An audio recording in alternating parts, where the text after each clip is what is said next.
खबर सामने आ रही है। यूपी निकाय चुनाव से पहले जीत का जश्न शुरू हो गया है।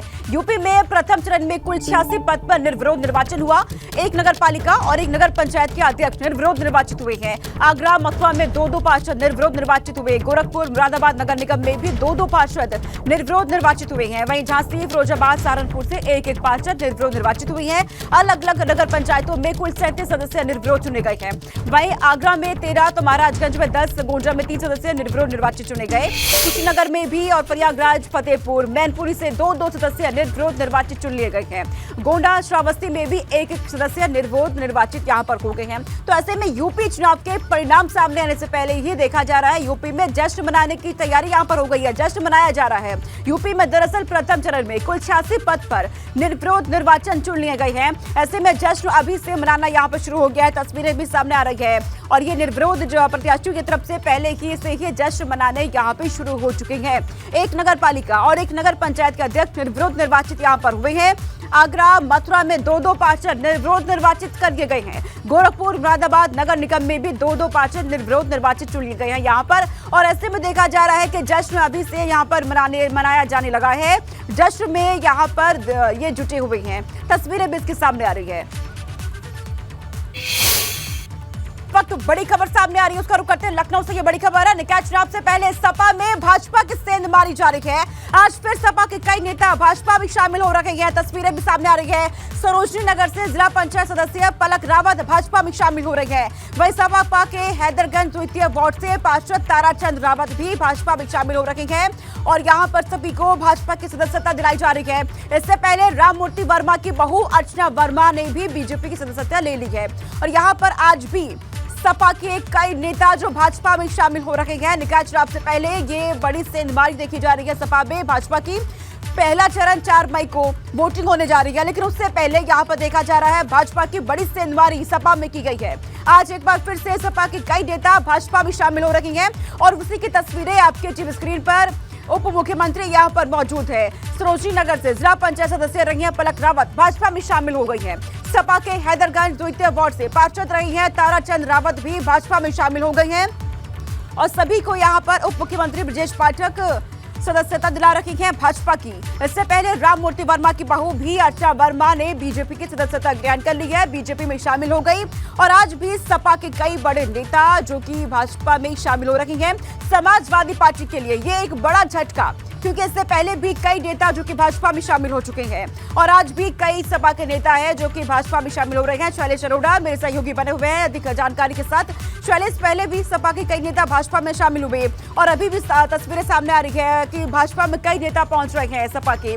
कितनी बड़ी मुश्किलें समाजवादी पार्टी के लिए, कितना बड़ा झटका?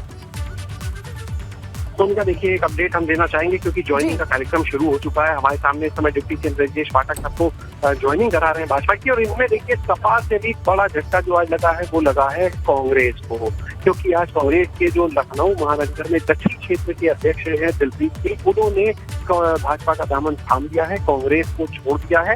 2022 के विधानसभा चुनाव में वो डिप्टी सीएम जिस समय ब्रजेश पाठक की चयन पे चुनाव लड़ रहे थे तब दिलप्रीत सिंह कांग्रेस की तरफ से उनके विरोध में खड़े थे, लेकिन उस चुनाव में ब्रजेश पाठक जीते, बाद में डिप्टी सीएम बने और आज डिप्टी सीएम ब्रजेश पाठक ने दिलप्रीत सिंह को भाजपा ज्वाइन कराई है। निकाय चुनाव के समय दिलप्रीत सिंह जिनके ऊपर लखनऊ के अगर आप देखिए 110 वार्ड है लखनऊ में और 110 वार्ड को 2 हिस्सों में बांटा था कांग्रेस ने। 2 अलग अलग जो अध्यक्ष महानगर के लिए वो बनाए गए थे, उनमें से एक अध्यक्ष यानी दिलप्रीत सिंह का जाना कांग्रेस के लिए इससे झटका कि लगभग 50 से 55 वार्ड की जो उनके ऊपर जिम्मेदारी थी अब वहां पर ये प्रभावित होना तय है।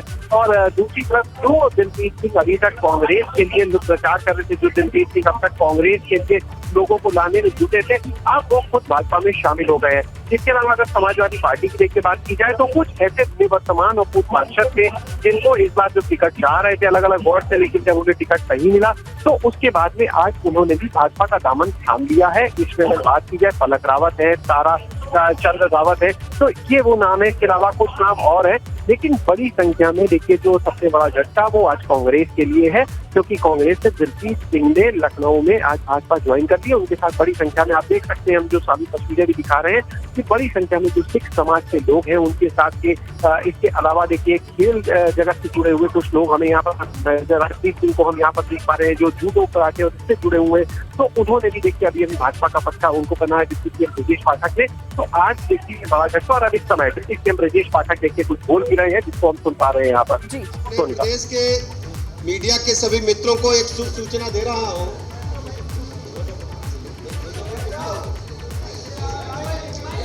हमारे साथ 2022 के विधानसभा चुनाव में कांग्रेस पार्टी के प्रत्याशी रहे दिलप्रीत सिंह डीपी, जो कैंट विधानसभा क्षेत्र से चुनाव लड़े थे, अपने हजारों समर्थकों के साथ कांग्रेस पार्टी की सदस्यता को छोड़ करके नगर निगम के चुनाव में भारतीय जनता पार्टी की सदस्यता आज ग्रहण की है। मैं भारतीय जनता पार्टी प्रदेश की तरफ से आप सबका हृदय से स्वागत करता हूं, अभिनंदन करता हूं। सूची बहुत बड़ी है। विशेष रूप से नगर निगम चुनाव में जो लोग चुनाव लड़ रहे हैं या चुनाव में मुख्य भूमिका में हैं, उनकी सूची मैं पढ़ रहा हूं। ये सभी साथी दिलप्रीत सिंह जी के साथ लग करके नगर निगम चुनाव में भारतीय जनता पार्टी के प्रत्याशियों को जिताने का काम करेंगे। ऐसे हमारे राजा जी, यहाँ तक हो गया, मैं फिर पढ़ देता हूँ।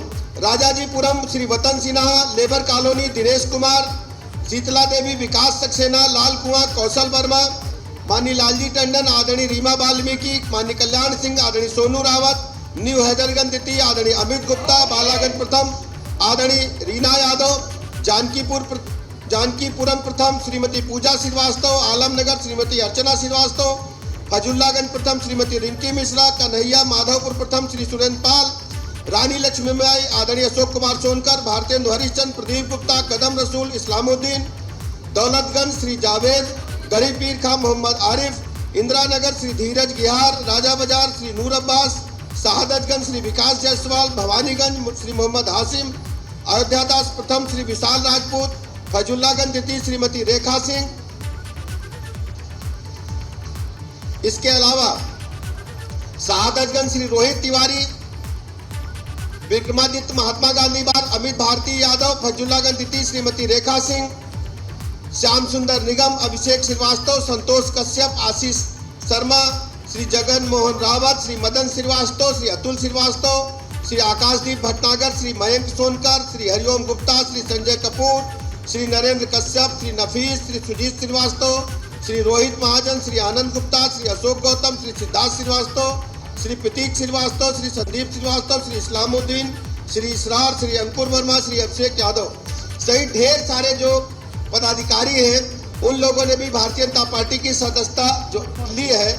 ऐसे आदरणीय देवनारायण शर्मा जी, श्री रणवीर सिंह कलसी जी, श्री संजय श्रीवास्तव जी, श्री सर्वेश संघर्षी जी, श्री रविन्द्रनाथ गिरी जी, श्री विनोद सैनी जी, श्री अजय सिंह जी, श्री अशोक उपाध्याय जी, श्री मनदीप मल्होत्रा जी, श्री अशोक श्रीवास्तव जी, श्री मोहम्मद आरिफ जी, श्री शैलेंद्र द्विवेदी जी, श्री सुरेंद्र पाल जी, श्री सच्चिदानंद जी, श्री अमित पांडे जी, श्री अमित गुप्ता जी, श्री सचिन शिल्पकार जी, श्री जगदीप सिंह जी, श्री गौरव कुमार जी, श्री सर्वेश सिंह जी, श्री उत्कर्ष द्विवेदी जी, श्री सैयद मियाँ जी, श्री नमन सायल जी, श्री कपिल वर्मा जी, श्री पवन श्रीवास्तव जी, श्रीमती ऋतु भटनागर जी, ये ढेर सारे जो संगठन के पदाधिकारी हैं, उन लोगों ने भी भारतीय जनता पार्टी की सदस्यता ली है।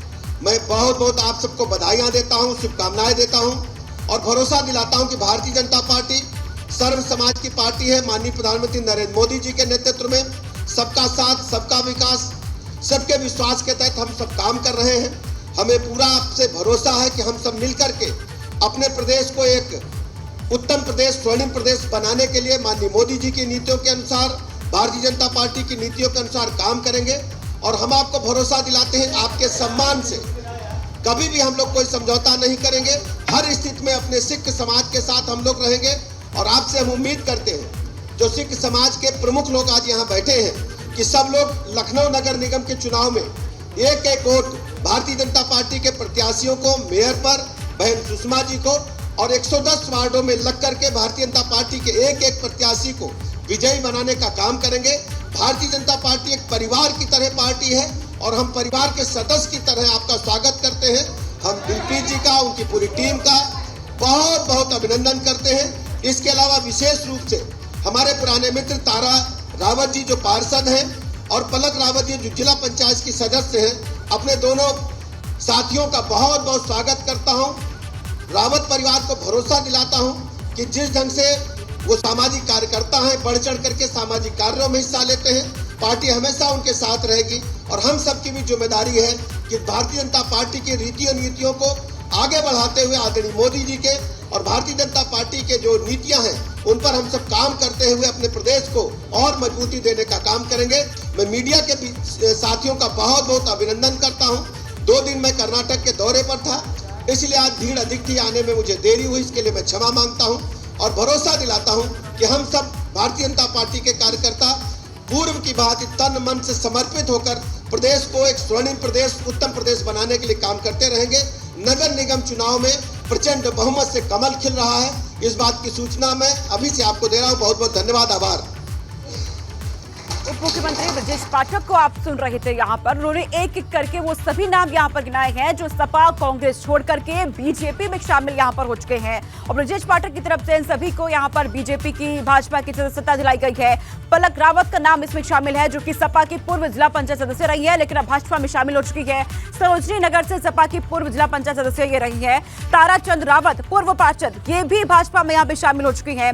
शाहजहांपुर में अर्चना वर्मा भाजपा में शामिल हो चुकी है। तो एक एक करके कई सपा के नेता है, कांग्रेस के नेता जो कि भाजपा में शामिल हो चुकी है। और ऐसे में निकाय चुनाव से पहले दोनों ही पार्टियों को भाजपा की तरफ से ये बड़ा झटका यहां पर दिया गया है। और इस बीच अब प्रयागराज से बड़ी खबर सामने आ रही है कि दफ्तर में मिले खून को लेकर की शुरुआती जांच पूरी हो चुकी है। जांच रिपोर्ट में शाइस्ता परवीन की खुदकुशी की कोशिश का दावा खारिज कर दिया गया है। किसी अन्य महिला की मौजूदगी की बात भी अफवाहें बताई जा रही है। जांच रिपोर्ट के मुताबिक चोरी की नीयत से घुसे नशेड़ियों ने आपस में मारपीट की थी। विवाद के दौरान एक नशेड़ी ने दूसरे पर हमला किया और चाकू से किए गए हमले में निकले खून के निशान जमीन पर मिले हैं। खून रोकने के लिए वहां रखे कपड़ों का इस्तेमाल किया गया था। वह रिपोर्ट में यह भी दावा है कि नशेड़ियों की संख्या 4 के करीब बताई जा रही है।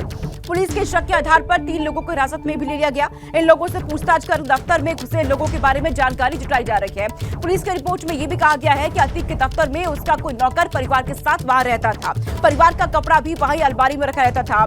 उमेश पाल शूटआउट केस के बाद वो दफ्तर छोड़कर फरार हो गए थे। बुलडोजर चलने की वजह से इस दफ्तर में कोई भी आसानी से घुस सकता था। एफएसएल रिपोर्ट में भी इंसानी खून होने की बात सामने आई थी। दरअसल पहले कई आशंका यहाँ भी जाहिर की जा रही थी कि ये जानवर का खून भी हो सकता है, लेकिन रिपोर्ट में कहा गया कि यह इंसानी खून है। खून में इंसानी हीमोग्लोबिन भी पाया गया था।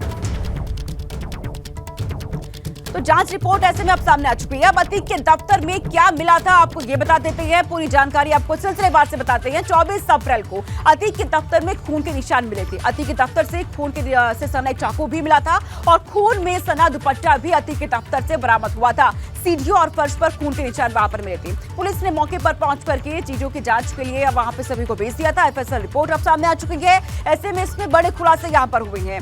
दरअसल 24 अप्रैल को अतीक के दफ्तर में खून के निशान यहां पर मिले थे और शुरुआती जांच के दौरान हालांकि ये कहा जा रहा था कि ये जानवर के भी खून के निशान हो सकते हैं, लेकिन अब ये बात साफ हो चुकी है।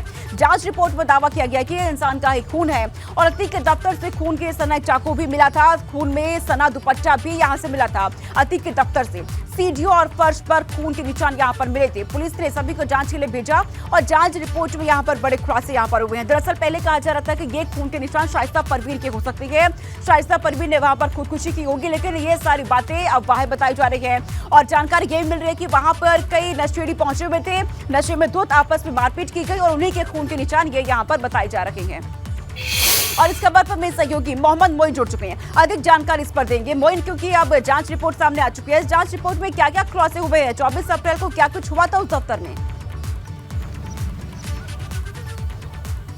देखिए, अतीक अहमद के दफ्तर में जो खून मिला था उसके रहस्य से पर्दा धीरे धीरे कर हटने लगा है। कल हमने बताया था कि एफएसएल रिपोर्ट में ये साफ हो गया था कि जो खून था वो इंसान का ही था, उसमें इंसानी हीमोग्लोबिन पाया गया था। और अब जो प्रयागराज पुलिस इस मामले की जांच कर रही थी उसकी शुरुआती रिपोर्ट आ गई है, जिसमें साफ तौर पर उस दावे को, उस आशंका को खारिज कर दिया गया है जिसमें यह बात कही जा रही थी कि अतीक अहमद की पत्नी शाइस्ता परवीन वहां पहुंची थी, उसने खुदकुशी की कोशिश की थी। इसे लेकर चर्चाओं का बाजार खूब गर्म था। तमाम आसपास के जो हॉस्पिटल, जो क्लिनिक हैं, उनमें पड़ताल कर रही थी पुलिस, छानबीन कर रही थी। लेकिन अब जो पुलिस की शुरुआती रिपोर्ट आई है उसमें साफ तौर पर यह कहा गया है कि इलाके में आसपास रहने वाले कुछ नशेड़ी चोरी की नीयत से वहां पर घुसे हुए थे। वहां पर उन्होंने चोरी की वारदात को अंजाम देने की कोशिश की थी। इस दौरान जो नशेड़ी वहां पे थे उनमें आपस में विवाद हुआ। चूंकि किचन में चाकू रखा हुआ था, उस चाकू पर एक दूसरे से हमला किया गया। एक नशेड़ी को चोट आई थी, जो है वो उसी का खून था। वो बाहर की तरफ जब भागा तो सीढ़ियों पर और रास्तों पर उसी का खून गिरा था। हालांकि पुलिस अभी पुख्ता तौर पर यह नहीं पहचान कर पाई है कि कौन लोग थे आखिर, जो नशेड़ी थे, जो चोर की नियत से घुसे थे, वो कौन लोग थे। पुलिस ने शक के आधार पर 3 लोगों को हिरासत में लिया है, उनसे पूछताछ की जा रही है। अब आसपास जो सीसीटीवी कैमरे लगे हुए हैं उन सीसीटीवी कैमरों की फुटेज को खंगाला जा रहा है और पुलिस का दावा है कि जल्द ही उन नशेड़ियों की पहचान की जाएगी, उनकी गिरफ्तारी की जाएगी और उनके खिलाफ कड़ी कार्रवाई भी की जाएगी। बिल्कुल मोइन, क्योंकि जिस जितना ये केस सुलझाने की कोशिश हो रही है मोइन, उतना ये केस उलझता भी जा रहा है। पहले यहाँ पर आशंका थी कि शाइस्ता परवीन का खून ये हो सकता है, खुदकुशी की कोशिश उसने की होगी, लेकिन ये बात भी यहाँ पे खारिज हो चुकी है। ऐसे में शाइस्ता परवीन को ढूंढना मोइन पुलिस के लिए और बड़ी चुनौतियां बनती जा रही है। देखिए, निश्चित तौर पर कहा जा सकता है कि 2 महीने से ज्यादा का वक्त बीत चुका है, लेकिन प्रयागराज पुलिस अभी तक शाइस्ता परवीन का पता नहीं लगा सकी वो कहां छिपी हुई है। हालांकि दावा यह किया जाता है कि उत्तर प्रदेश के साथ ही देश के कई राज्यों में शाइस्ता परवीन की तलाश की जा रही है। पुलिस और एसटीएफ की टीमें लगातार छापेमारी कर रही हैं, लगातार दबिश दे रही हैं। लेकिन ये भी कहना गलत नहीं होगा कि शाइस्ता परवीन भले ही प्रोफेशनल क्रिमिनल ना हो, लेकिन वो पुलिस से 4 कदम आगे चल रही है, पुलिस को चकमा लगातार दे रही है। और 2 महीने का वक्त बीत चुका है, लेकिन अभी तक प्रयागराज पुलिस शाइस्ता परवीन की गिरफ्तारी नहीं कर पाई है। और कहीं ना कहीं ये जो पुलिस की कार्यप्रणाली है, जिसमें पुलिसिया के बेहद हाईटेक होने के दावे किए जाते हैं, उस पर सवालिया निशान भी खड़े होते हैं। तो बहरहाल अफसरों का यह दावा है कि लगातार छापेमारी की जा रही है। शाइस्ता परवीन के कभी प्रयागराज और कौशाम्बी में छिपे होने की सूचना मिलती है, कभी पश्चिम बंगाल में, कभी देश के किसी अन्य राज्य में। लेकिन ये सारी सूचनाएं सिर्फ सूचनाओं तक सीमित होकर रह जाती हैं, गिरफ्तारी नहीं हो पाई अभी तक, पकड़ा नहीं जा सकता है। एक सवाल कि आखिरकार शाइस्ता परवीन है कहां, ये अभी भी सवाल ही बना हुआ है। बहुत शुक्रिया मोइन, तमाम जानकारी हम तक पहुंचाने के लिए।